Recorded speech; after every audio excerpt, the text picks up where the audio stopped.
So I'm Lai Liang for the Center for Presidential History, and we're in Washington, D.C. Today is May 26, 2015, and I'm with Mr. Randy Schriver.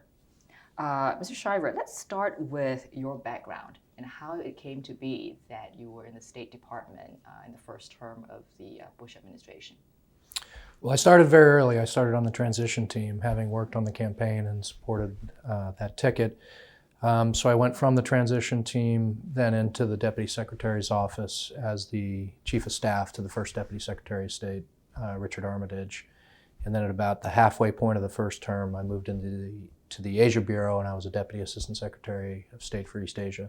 And how long were you Deputy Secretary of State? Deputy Assistant Secretary of State for about 2.5 years. Okay. And before you were part of the transition team, what was your experience in terms of Asia? I had had previous government service. I worked for 4 years in the Department of Defense, and the last job I held there was Senior Country Director for China. I had served in the military as an intelligence officer and was stationed in the Pacific Command.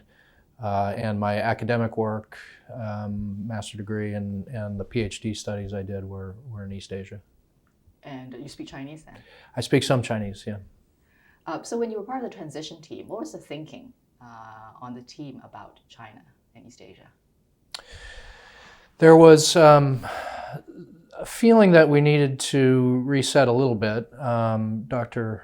Condoleezza Rice had written an article about China as a strategic competitor, and I think that sort of set a particular tone that we wanted to take a look at the relationship with China.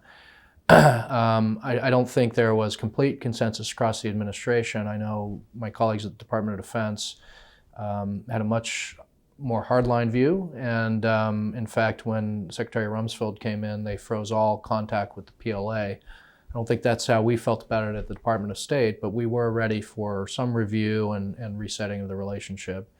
And then, of course, very early on, we had the EP3 incident. That was the end of March, first part of April, depending on where you were on the globe. Before you get to the EP3, when you say there was this feeling, there's a need to sort of reset the relationship. Could you elaborate on that? What was the relationship before, and what was the resetting? Well, I think the feeling was that the Clinton administration had invested heavily in the relationship with China and had focused a great deal on the economic aspects. And there was a big push from 97, 98 on through the end of the Clinton administration to get China qualified for WTO, for example. There had been a move to move away from the annual debate on MFN, get into permanent normal trade relations. And my recollection is there was some feeling that we were making some sacrifices in our relationship with Taiwan, that perhaps there was developing sort of a Sino-centric view of the region and not as much investment on the Allied side. So I think I wouldn't call it a desire for a dramatic change, but I think we had a sense of the growing security challenges. And that could be just evolutionary where we were in time. I think China 2000 was different than China 1993 when the Clinton administration came in. More growth, more progress in military modernization and so forth. So I think it was a natural thing for an administration to want to review things. And then again, as I said, we had some pretty significant challenges at the front end of the administration. Mm-hmm. The term strategic competitor has always puzzled me a little bit. Could you explain what that actually means? Well, I think it was and is an appropriate term. I think what it means is we are in a long-term competitive environment with China, and to include on strategic issues. It doesn't mean that we're necessarily bound for conflict, or that I think there's increasing talk now about what's happening in the South China Sea, and are we on a path towards military conflict? Is that inevitable? I wouldn't say that at all, and I don't think that was the mindset of the people who started using that term. It's more a recognition that we have different visions, and I think that's being clearly articulated now. The Chinese have a particular vision for the East Asia security architecture. It's very different than ours. And that a lot of the endeavors that we're going to be undertaking will be in competition with China. And as I said, to include on strategic issues, I think many of the biggest issues of the day. And I think for policymakers, what that means is that has to be managed in a way that things remain peaceful, stable, benign, because the alternative is a conflict that would be very costly for all involved. Mm-hmm. So in terms of the nuts and bolts, so when you got into office and after President Bush assumed office, what were the first things that you did in terms of this relationship? With China specifically? Yes. Well, again, we were in the process, I would say, of reviewing several aspects of the relationship. The Department of Defense, our colleagues, had frozen the relationship with the PLA. They wanted to review the kinds of contacts that we were having and whether or not we were meeting our objectives. At the State Department, we wanted to think about the relationship in a more comprehensive way, not just the economic aspects, but looking at human rights. This is very important to President Bush, religious freedom, human rights.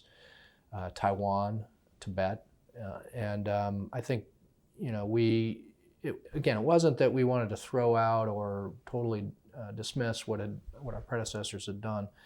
I was a part of that. I was in the Clinton administration for 4 years. It's that we felt as though we were at a juncture that required relooking some of these issues. And in a lot of ways, we were overtaken by events because things happen so quickly. March is very early in a new administration. In fact, Deputy Secretary Armitage had been confirmed, Deputy Secretary Wolfowitz at the Department of Defense. But below them, we didn't have our nominees even confirmed yet. We didn't have an Assistant Secretary for Asia, for example. So it was very early in administration for something like that to happen. Sure. What about in terms of Japan? What was the vision for Japan, especially vis-a-vis China? Well, I would maybe say that a little differently. There wasn't necessarily a vision for Japan that was dominated by China. China was a part of it. But the interesting thing about Japan for that administration is we had released something called the Armitage report in 2000, which turned out to be sort of a blueprint because many of the people involved in that report, Richard Armitage, Torkel Patterson, Jim Kelly, myself to some extent, we all ended up serving in the administration. So we'd already laid out what our vision was and a blueprint of sorts.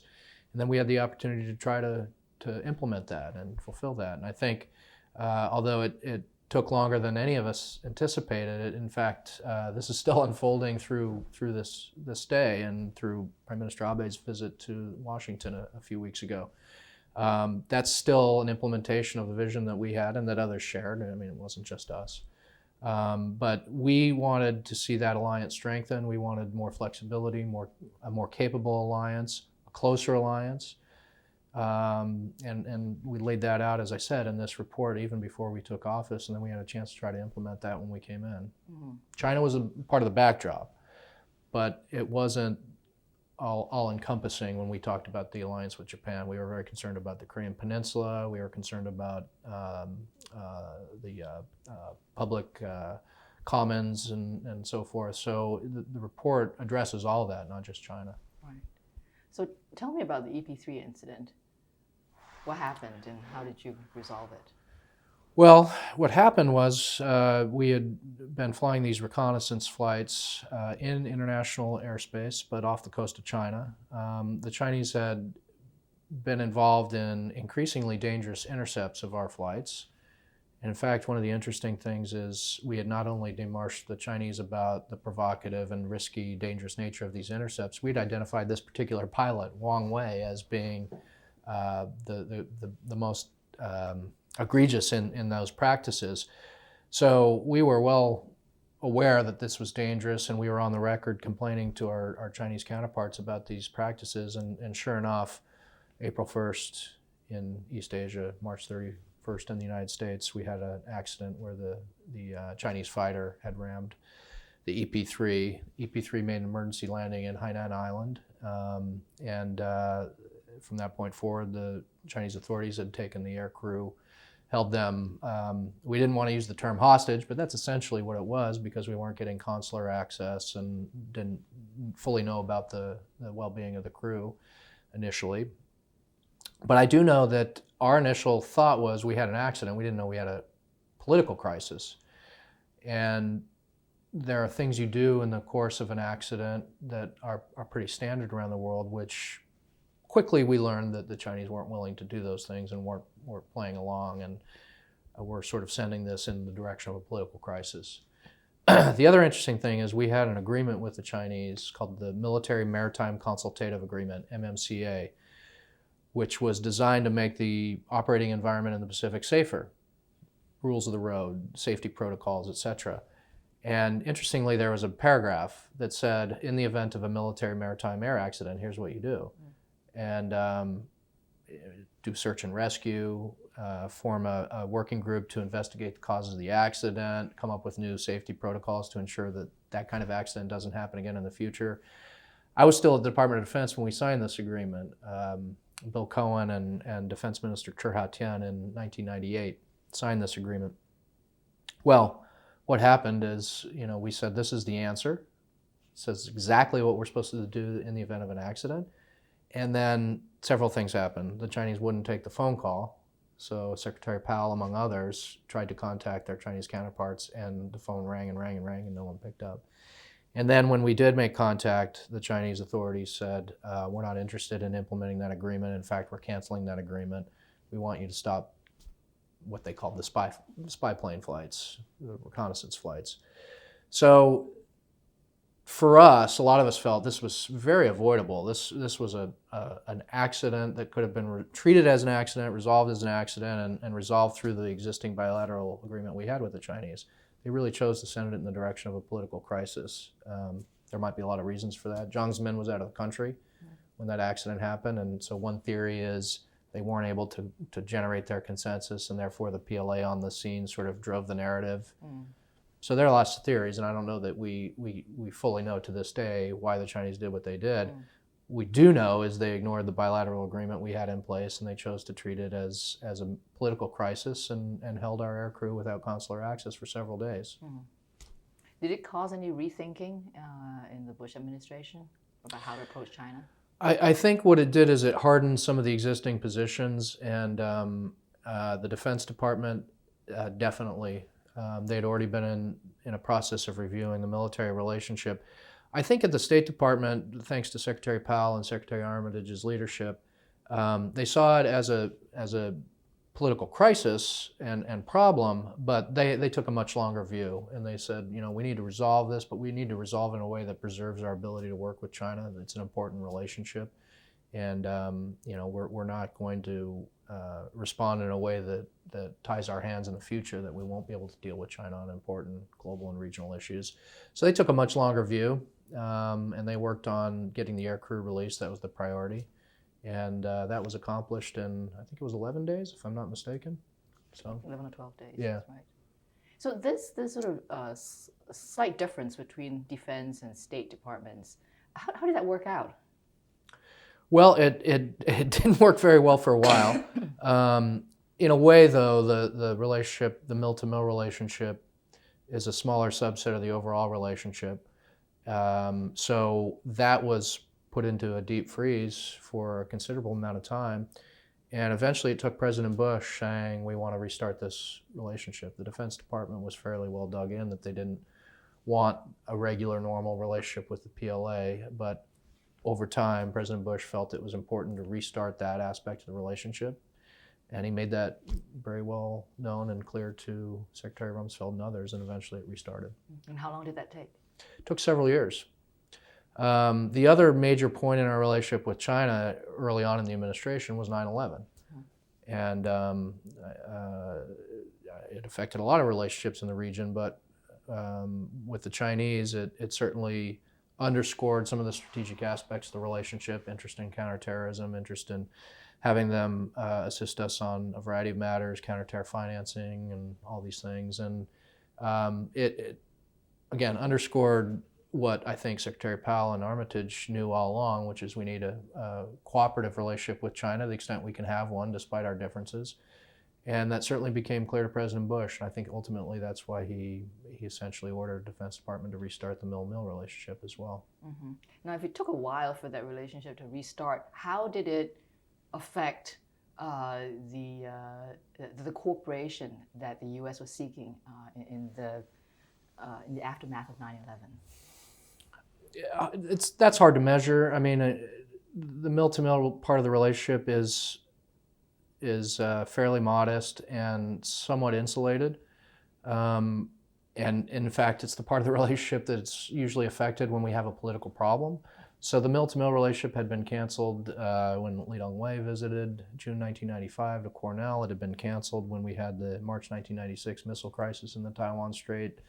It had been canceled when we had the accidental bombing of the embassy in Belgrade. So, that has gone up and down. It's been canceled and postponed in the past. So in a way, it didn't affect things that much, but it did over time become an obvious outlier that why is this part of the relationship in deep freeze and we're not doing anything here. So I think President Bush, for political reasons and for atmospherics, wanted to restart it. It's not clear to me that if it had been sort of going smoothly all along that we would have necessarily done more things with the Chinese on the counterterrorism front.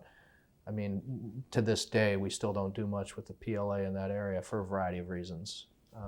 So I think it became an outlier, and that became a bit awkward for the president and others, and that's why they wanted to resume some of the military relationship that we had. Mm-hmm. So the counterterrorism cooperation and so on, that did not involve defense? Well, not in the sense of a joint military effort to address those issues. Maybe some of the aspects of intelligence sharing. There were military channels. We did port security work with them. The Container Security Initiative was concluded in Shanghai and Hong Kong. Because of the way the Chinese are structured, there may have been some military involvement in that. But for the most part, we weren't doing joint operations the way we were, say, in the Philippines or with an ally, or work in the Middle East, in Afghanistan and Iraq. Mm-hmm. That was not part of what we were doing with the Chinese. And there are a lot of reasons. We ran into some early difficulties working with the Chinese on counterterrorism because they saw it as a way to get our help to deal with their problems in Xinjiang. Mm-hmm. We were happy, I don't want to put it that way, we thought it was appropriate to designate at least one group in Xinjiang as a terrorist organization, what's called ETEM, the East Turkmenistan Independence Movement. But for us, there are particular criteria that have to be met in order to be designated a terrorist organization. Chinese seemed to want to designate anybody in Xinjiang who wanted to express their political views, wanted to practice their religion, wanted to talk about greater autonomy for Xinjiang, and they sort of conflated what we would call terrorists, people who are committing acts of violence for political purposes, and what we would call people who just express their views and want more freedoms. So we ran into a pretty immediate problem with the Chinese on that front. How good was U.S. intelligence on what was happening in Xinjiang? I'm not sure how to answer that. I mean, I think it was relatively good, but you don't know what you don't know. After we designated this particular group, ETEM, there were some criticisms that ETEM sort of fizzled out, and several years later, people were saying, well, it doesn't really even exist as an operational organization anymore. Yet the Chinese were claiming every incident was ETEM, so we sort of gave them license to do that in a way by designating that group. On the other hand, they had another organization that they desperately wanted us to designate called SHAT, S-H-A-T, and I forget what that acronym stands for. We can look that up.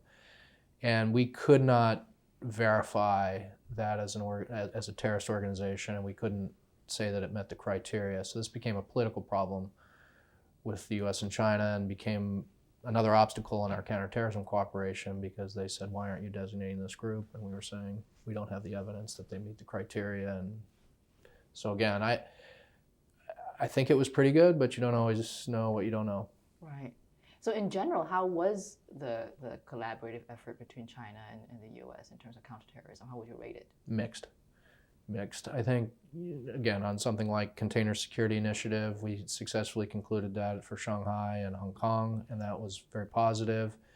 I think on some of the financial matters, although we ran into one problem with Taiwan also being a member, China didn't like that.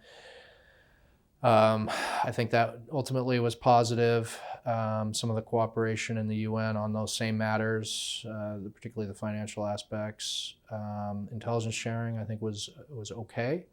But we certainly didn't have the kind of cooperation we had with some other countries and some allies that really shared our views about the terrorist threat more broadly. Mm-hmm. Do you feel like the Chinese saw the war on terrorism through a different lens than the U.S. did? Oh, absolutely. I think at that time they didn't have the same global perspective. I think they saw it as a very local problem, and I think they, in an opportunistic way, saw it as a chance maybe to get our help, or at least our complicit involvement in dealing with the domestic problem they had in Xinjiang. Some critics have said that that China essentially used the war on terror as cover. Would you agree? To some extent, yes, I would agree with that. I don't think it was particularly successful. I don't think anybody was fooled by that. As I said, whenever there was an incident, they would claim that it was ETEM, whether or not we had any evidence that it was. So yeah, we gave them some license to do that by designating the group. On the other hand, I don't think many people were fooled by what they were doing, and I think it was well documented. A lot of the human rights organizations were documenting this at the time, and we shared the concerns in the Bush administration, quite frankly, because again, our president, who was very dedicated to the war on terror, was also very dedicated to religious freedom and human rights. And my recollection is when he would speak with Hu Jintao, it would usually be one of the 2 or 3 things he'd mention because he cared so much about it. Religious freedom, for example. Mm-hmm. So you would disagree with critics who say that the Bush administration sort of held back on its criticism of China, especially with regards to human rights, because of the need for Chinese cooperation on the war on terror? I don't see any evidence of that. I mean, I think, again, what one could argue is that by designating ETEM as a terrorist organization, we gave them an opportunity to then exploit that. The alternative, though, is to not designate a group that meets the criteria, and therefore you then have a global effort that has a very mixed criteria and not consistent, and that sends a different kind of message. So we debated it at the time, and fully aware that China might try to exploit it, but felt as though that the group met the criteria, and we had to be consistent across the board globally, and that was the decision we made. Okay. Let's take a step back and talk about 9/11 itself. When 9/11 happened, what were your first thoughts, just in terms, given your position in the State Department, what were your first thoughts with regards to East Asia? Well, I don't know, when you say first thoughts, are you talking about day of or following several days as we had a chance to kind of step back and reflect on it? And because I don't think, I mean, our immediate response was to deal with a crisis and to deal with the attack itself, and to think about the response that was going to be required in Afghanistan. I think some period of time shortly thereafter, we started thinking about the other regions, and certainly we wanted as many partners and collaborators to deal with the challenges in Afghanistan, and we sought UN approval for some of those activities, and that requires everybody, particularly China as a permanent member of the Security Council. But I think as more time passed and we thought about the broader challenges, we recognized that Asia had terrorist problems themselves, that there would be potential for linkages, although they didn't necessarily exist in all cases, between terrorist organizations that were primarily based in the Middle East and those that were based in Asia, and that other related problems, criminal activity, proliferation, those linkages could also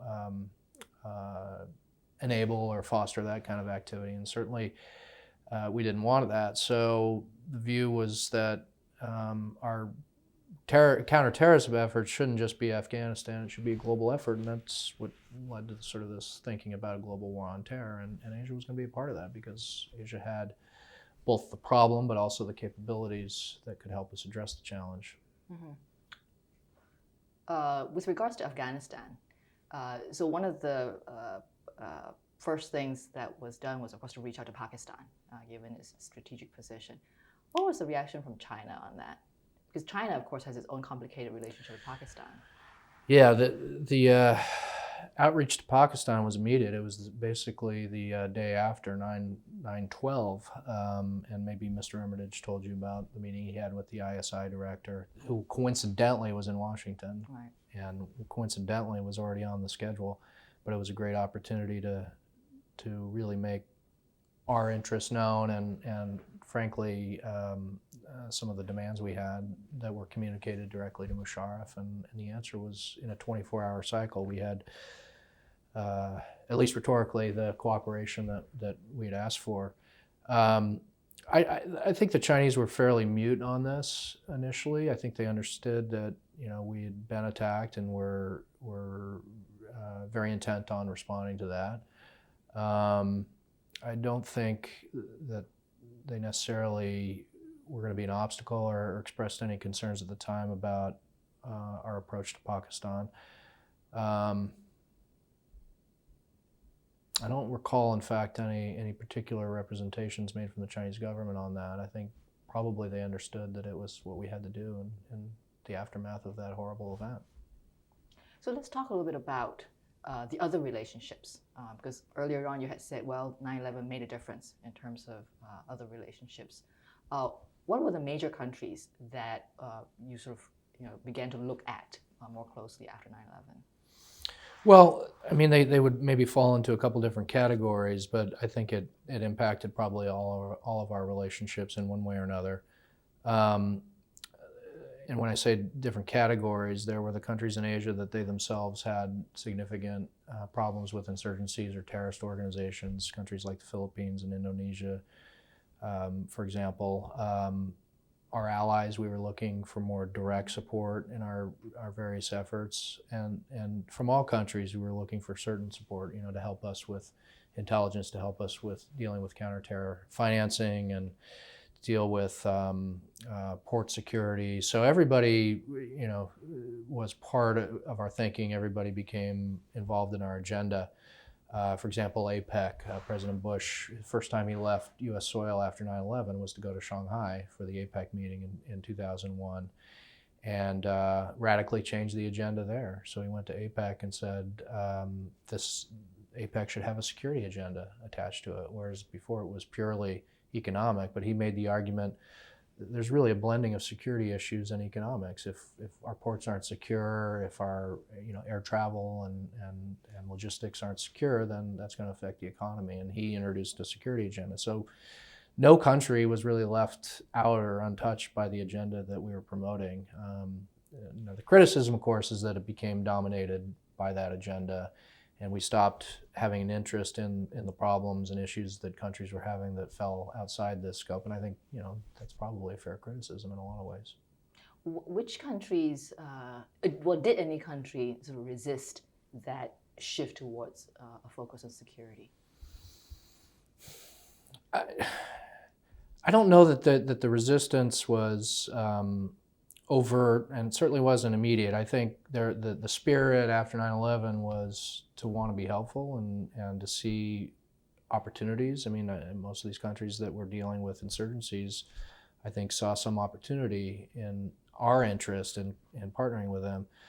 Over time, though, I think there was this feeling among some countries that maybe we weren't interested in their more comprehensive problems or well-being, that we were sort of a one-trick pony. We only wanted to do counterterrorism work. But I think that developed over time, really. Mm-hmm.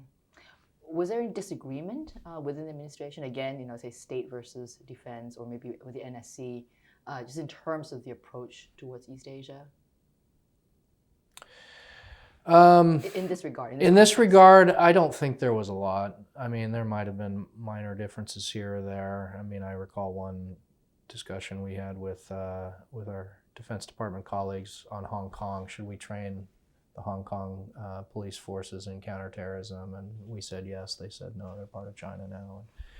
But I think more or less there was broad agreement. I mean, there certainly were differences over Asia, particularly in the second term of the Bush administration. Pretty significant differences on Korea, for example, and the approach to take to North Korea. But on the counterterrorism issues, I don't think there was much disagreement. Mm-hmm. What about in terms of Southeast Asia? Any differences there? I mean, there were some when it came to implementation. For example, providing support for counterterrorism efforts. Who had the authorities, for example. State Department traditionally is in charge of foreign military financing, foreign military sales, and the Department of Defense started to develop all these new modalities to provide support, their own accounts. And so they started doing things that looked an awful lot like foreign military sales, foreign military financing to countries in Southeast Asia. And we challenged them on that. And I think we reached some agreement in the first term, and that kind of fell apart in the second term. But in terms of, can I think of an example in Southeast Asia where we really said we want to go this way and they want to go that way? No, I can't really think of one. Mm-hmm. What was the relationship between the U.S. and Indonesia in terms of counterterrorism? I mean, my recollection, and when I was in East Asia, I worked another portfolio. My recollection is it was good, and there was agreement on addressing the problem, but there were some issues associated with implementation and what kind of, our interest in capacity building and how that would look in implementation. But I think in terms of the strategic question, were they open to our support in helping them address the terrorist problem? I think it was fine, and I think particularly in intelligence cooperation, it was good. Mm-hmm. Could you talk a little bit about the NSS 2002 that's come to be known as the Bush Doctrine? To what extent did that actually shape or reflect policy? You'd have to remind me exactly what's in it. I mean, I'm familiar with the term the Bush Doctrine. Well, the idea of preemptive action against potentially aggressive states. Yeah. Well, my recollection is the people who were involved in putting that national security strategy together weren't fully aware that they were creating a headline that they were, and that the idea of preemption, not necessarily a new one, certainly had been talked a lot about preemption in the Cold War, and the notion that a country would take steps to defend itself, in the case of a almost immediate strike against them. So I think those who put that together weren't fully aware they were creating a headline or even creating a doctrine. That's kind of how I remember it. But I think it was, there was context to it, right? It was in the lead up to Iraq. Mm-hmm. And so that did become a headline, and it became part of the broader conversation about Iraq. And is this what they mean by saying this in this national security document? To this day, I don't think the idea of preemption should necessarily be that controversial, but given the context of the time, it was. Mm-hmm. You were the guy who sort of, took charge of East Asia in the State Department. Part of East Asia. Part of East Asia. Did you feel that because of the focus on the Middle East, that less attention was paid to East Asia than should have been the case? I think that became a bigger problem in the second term. Now that might sound self-serving because I served basically in the first term, but we had people at high levels in the administration who were very interested in Asia and had very good relationships. And and that would go all the way up to the president, by the way. No one would say that Australia was being slighted during George W. Bush's administration. No one would say that Japan, with the relationship that Bush had with Koizumi. But you also had people under the president who cared a great deal about Asia. That really did start to wane in the second term as we got more and more bogged down in Iraq and still very involved in Afghanistan. And frankly, we had leadership that was less interested, and we started missing meetings and not attending the ASEAN Regional Forum, not even being able to schedule ASMIN, the Australia-U.S. ministerial meetings. So I think, over time that was felt. But I think in the first term, we did a pretty good job of keeping those relationships fresh and investing in them and involving them. And I think those countries would say the same. I think they, again, those were very good periods, U.S.-Japan, U.S.-Australia, even U.S.-Korea, despite all the problems we had. Korea was the third largest contributor of troops to Iraq after the United States and the UK. That's not nothing. That's something. How big a role did you or people in the State Department play in ensuring that President Bush met with the leaders in Asia, especially in his first term? I mean, I think he was inclined to make that investment on his own. I don't think it required a lot of pushing necessarily in the sense of doing something he was otherwise reluctant to do. It's hard to get people to go to Asia because of time and distance, and these are very busy people. But I think, for example, 9/11 occurs in 2001, and about 30 days later, he's in China, first overseas trip, and that was for APEC. So I think with President Bush, it wasn't a hard sell, and I think he genuinely liked some of his counterparts. He got along quite famously with the people I mentioned, with Koizumi and with John Howard in particular. So I don't think it was ever a tough sell for us necessarily. There's some criticism that the United States invested in bilateral relations, but not necessarily multilateral forums, and that the Chinese, in fact, sort of overtook the U.S. in that regard. Any truth to any basis for that, you think? I think I would say it a little differently. I don't think you could say we weren't investing in multilateral. We actually made an effort to make APEC more relevant than it had ever been by introducing the security agenda and really putting it, trying to put it to work for what we thought were some of the big strategic challenges of the day.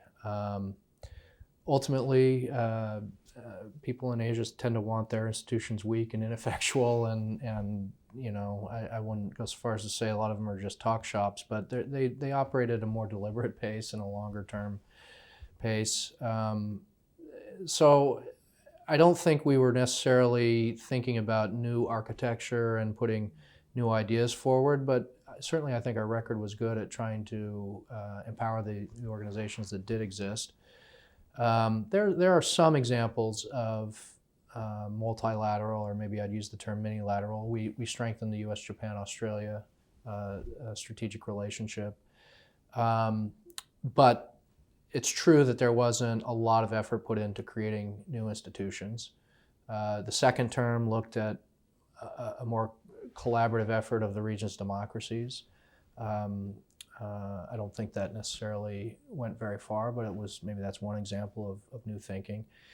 On the other hand, the Chinese did make some significant efforts, and one that we saw towards the tail end of my time was the push to create something called the East Asia Summit.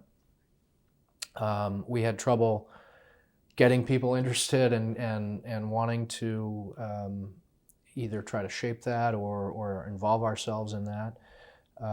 We became less worried when Australia, New Zealand, India were admitted. Initially, it was unclear whether they would be or not. Once they were in, we felt as though somebody who shares our values and shares our interests will be at the table shaping this thing. Ultimately, the administration decided to seek observer status, or maybe that was the next administration. No, I think it was. So, I think there was one example where the Chinese really pushed something. It was, along with others, and they created something. But I wouldn't say that it's been particularly effective or consequential. They pushed the Shanghai Cooperation Organization to sort of a new level of activity. But I don't think we were as absent as some people would like to paint us to be. Mm-hmm. So you wouldn't agree with critics who say, well, because the U.S. was so focused on the Middle East for one, and then even in Asia was so focused on counterterrorism, that the U.S. lost ground vis-a-vis China. I think if there was any relative loss of ground, it has a lot more to do with China's growth and emergence than it does with U.S. policy. I do think we contributed to some unease in Asia in the second term of the Bush administration, again, by not showing up at some of the meetings and raising questions in the minds of some leaders in Asia as to whether or not we had the will or the wherewithal or the interest. I think that's fair. But completely ceding the ground to China, I would disagree with that. And I think they did make some gains, but that's more to do with their own growth, their own emergence, their own power, and how much they were able to leverage their economic relationships in Asia for the purposes of extending their influence. But I don't think the ground was completely ceded. We did 3 FTAs in Asia, Australia, Singapore, and Thailand. And then we got Korea right up to the finish point when the Obama administration finally put it across the finish line. So we weren't totally absent, and we weren't ceding the field completely. I think what we did was probably create a little bit of anxiety and unease. And then the financial crisis, of course, in 2008 didn't help matters. So there were already some saying, they're diverted, they're not showing up at the meetings. And then we had this major crisis at the end of the Bush administration, which then really people started to question the wherewithal. Mm-hmm. And is the U.S. on the decline? Mm-hmm. And how do you think it's worked out? Well, I think what's happened is China has continued to grow and emerge, and obviously they're now behaving in a way that's more assertive. But a couple of other things happened along the way that created so much anxiety in the region that it created a huge demand signal for our involvement. And I think if you want to know what the real driver of the pivot was, it was the demand signal from Asia, that they wanted our involvement as a result of China's assertive behavior.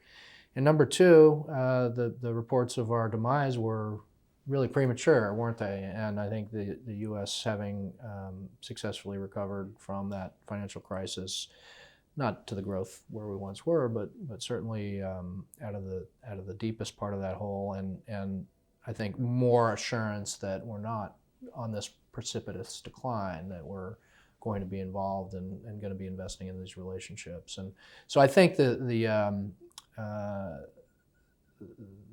confidence is greater in the region now, and our own confidence in a lot of ways to deal with the China challenge is grown. And so it's different because China's different. But I don't think there's this lack of confidence that we're on a downward trajectory and we've got to rethink our whole approach. Mm-hmm. Going back to the first term of President Bush's administration, how did Abu Ghraib and controversy over Guantanamo, how did that affect Asia policy?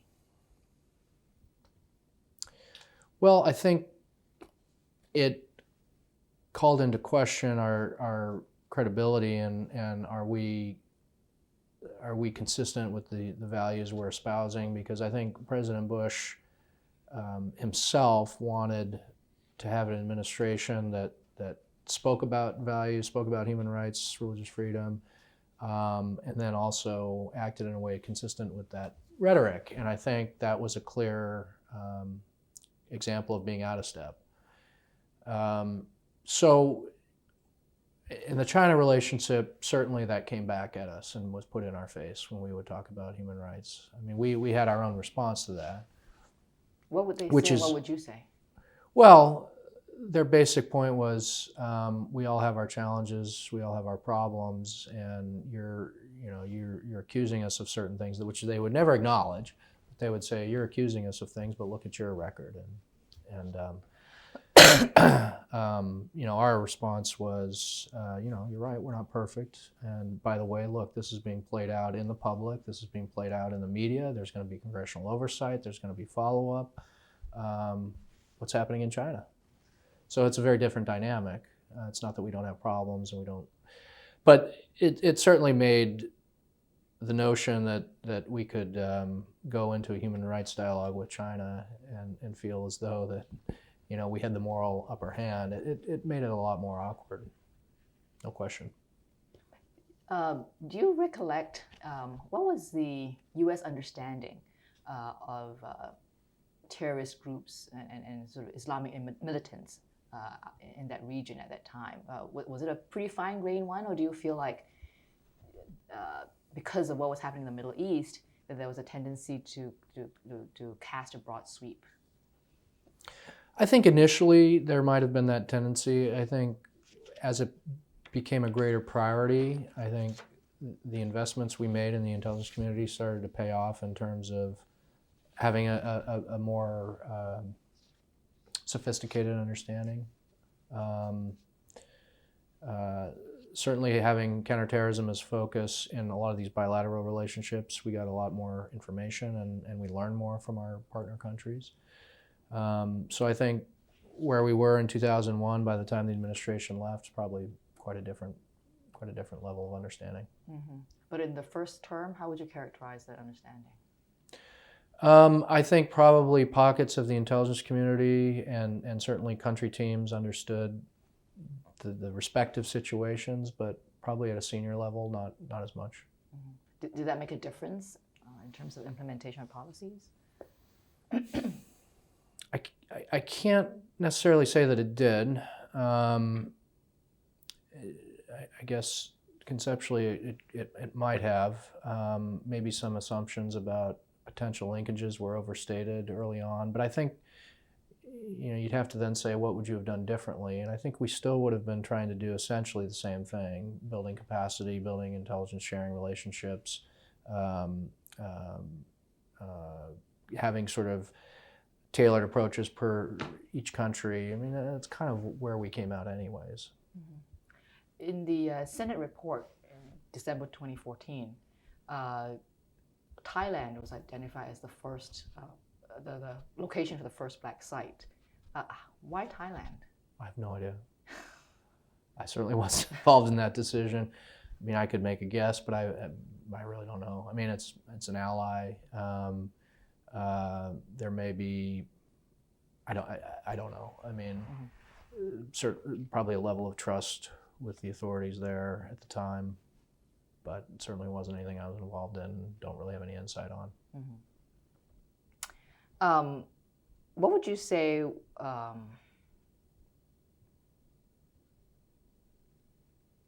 would you characterize U.S. policy in East Asia through 2008 then, in terms of priorities? I don't want this to sound too self-serving, but I think we had two very different approaches to Asia, the first term and the second term. I think the first term, let's set aside counterterrorism for a moment. I think the overall philosophy was very much Allied-centric, and you had people like Rich Armitage, Paul Wolfowitz, Torkel Patterson, Jim Kelly, people who had spent a lifetime on working on alliance relationships and how they would conceptualize the approach to the region as sort of an allied first, cooperative approach to problem solving. I think in the second term it became more of a Sino-centric approach. You had people like Secretary Paulson, Secretary Zellick, people I respect and admire, but they seemed overly interested in China and not as much interested in investing in the alliances. And then you had this obsession with the North Korea problem at the State Department that really dominated East Asia policy in the second term of the administration. And I think it was very different than the way we did things in the first term. So by the end, I think critics, and I would be hard-pressed to say they were wrong, we were overly focused on a failing effort in North Korea. We were guilty of having our attention diverted by not showing up at all the major regional meetings and investing in the relationships the way we had in the first term. And we had become and evolved really to being a Sino-centric regional approach as opposed to an allied-centric approach. Mm-hmm. What would you say is the legacy for the Obama administration? For the Obama administration? Yeah. Well, what sort of carried over? Carried over. Well, in a way, we left China in a pretty good place, and they had a particular idea that they could form a new kind of strategic relationship with China, and those expectations and hopes were dashed pretty quickly. Because of China, or because of Obama? Combination. I think there was some naivete in parts of the Obama administration, but I think the Chinese weren't particularly interested in a G2 or a strategic relationship in the way that some of the Obama administration thought about it. They inherited, unfortunately, one of the more difficult periods of U.S.-Japan relations. That's when the DPJ was in power and Mr. Hachiyama was in power. That was difficult. On the other hand, they inherited Lee Myung-bak and a better Korea relationship. They inherited a better Taiwan relationship. Ma Ying-jeou had come into power, and we'd had all kinds of problems with Chen Shui-bian. So, it was sort of a mixed bag. But I think what we did do is give them the opportunity to say, as Secretary Clinton did say, we're back in Asia, and we're going to invest more in Asia because we had created that appearance by not going to the meetings that we were somehow diverted. I think the charge was probably a little bit overstated, and the announcement that we were back was probably a little bit overstated, but that's kind of political theater and how people use political rhetoric, and at some level there was truth to it, I guess. Mm-hmm. I'm glad you mentioned Chen Shui-bian. Could you talk a little bit more about how the U.S. sort of saw Taiwan and sort of managed what was going on out there during the Bush administration?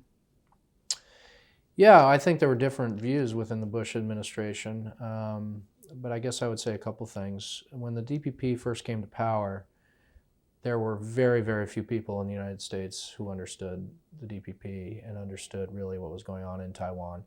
The people who came back into the Bush administration are people who thought they knew Taiwan very well, but they knew KMT, authoritarian Taiwan, and didn't really understand this phenomenon. I don't know if you discussed this with Mr. Armitage, he would have said the same thing, that we didn't know the DPP very well. As things unfolded, there were some who felt as though this was a very natural progression for Taiwan in the evolution of their democracy, that they were going to seek to promote their identity. They were going to seek to deal with the legacy of the Kuomintang. So they're going to take down statues. They're going to change the name of streets. They're going to change the name of the airport and all that. But those that I think didn't understand that as well and were also subject to Chinese pressure conflated all of this with steps towards independence, which created some problems. I think probably one of the biggest problems, well, there was a couple other big problems. Chen Shui-bian himself, his style and his manner and his communication gave us a lot of trouble.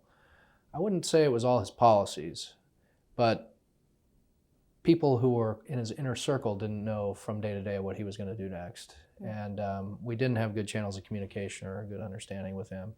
And so that became very difficult to manage. Number two, I think we were guilty on the U.S. side of, from time to time, sending mixed messages. That we had some people who thought they were very pro-Taiwan and friendly to Taiwan who were sending their own signals and assurances, which were really out of step with what President Bush thought and Secretary Powell thought. But you can imagine how that was received by Chen Shui-bian and by people in Taiwan. You're going to listen to what you the message that sounds nicer, it sounds more friendly and more reassuring. So we had a number of those problems. We had this issue over arms sales. We'd approved the largest package in the history of the relationship at that point in April 2001, and then it sat there for several years because of their internal difficulties. The LY was not passing the budget. So it created this dynamic that looked as though they were pushing the envelope and irritating China, but not willing to do even the minimum of their own defense, which meant they were going to make it our problem. So that became very unhealthy in the relationship. I would say through it all, what's missed is Taiwan was very helpful and supportive in a lot of our agenda, and to include the global war on terror. They made contributions to Afghanistan, financial and material contributions, trucks and things of that nature. They did do container security initiative in Kaohsiung. So the record there actually I think was okay. It tended to get lost in the other noise, in our difficulties with the cross-strait relationship. There's a lot of mythology also about that cross-strait relationship. If you look at it graphically, actually the period of greatest growth of cross-strait trade was under Chen Shui-bian. And people think it was such a disaster when he was president, but in fact, that's when trade grew the most. That's when the linkages, the so-called mini-links started, charter flights started, which preceded now the direct commercial flights. So there's a lot of mythology that this was just an awful period in the cross-strait relationship. Well, I would say it was a politically tense period, but in fact, a lot of progress was made, and in fact, Mind Zhou being able to do what he did in 2008, 2009 so quickly was only possible because of all the groundwork that had been laid before. So just coming back to you sort of personally, as you look back on the years that you spent in the administration, the Bush administration, what would you say were the issues that sort of kept you up at night? Or is there I sleep pretty well at night, so I think there were a couple. We did have a couple of tense periods with North Korea, and we had the whole nuclear framework agreement falling apart, and that led to a series of provocations on the part of the North Koreans. That was always sort of there as if war was going to break out tomorrow, where would it be? I think in our time, we were a great deal about Korea. Certainly the cross-strait relationship was tense, and although it never became overly militarized, we were concerned about that. I think when we served, it was the beginning of the period where people started to talk about the rise of China, and all the pieces of their comprehensive national power were starting to fall into place. When I served in the Clinton administration in the 90s, even that term was very rarely used, and if it was used, it was well understood that they may be rising, but they're coming from a very low base and very low capability. A short period later, we were talking about a different kind of China and a different kind of challenge. So we were really sort of on the front edge of that, thinking about what that would mean longer term, strategically. So I guess those are the things I would mention. Mm-hmm. What about the reverse, the high points? What were the high points? Well, like a couple of the things I mentioned earlier. So it was very gratifying to write a document or contribute to a document like the Armitage and I report, which is a bunch of people out of government just putting their best ideas forward and then having a chance to implement that. I mean, we had a very good relationship with Japan, with Bush and Koizumi, and we were able to take ideas and really start to implement them. That was gratifying. I think resolving some of the problems. I mean, at the end of the day, EP3 for us was a great success. We did what we set out to do, which was, get the air crew home and ensure that we have a relationship with China that's relatively intact, and we keep working with them on areas where we needed to work with them.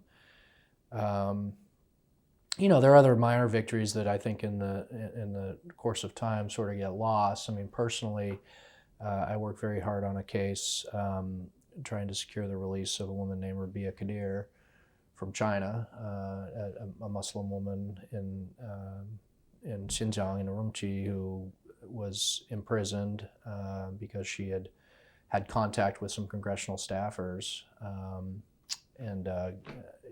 Basically one of the last things we did, Dr. Rice, when she became Secretary of State, made her first overseas visit as Secretary to Asia. China was on the agenda, and we pushed very hard for her to say, either I'm not coming or it'll be a very different visit if she's not released. And the Chinese accommodated that, and she was released. She lives in Northern Virginia now, and I see her all the time.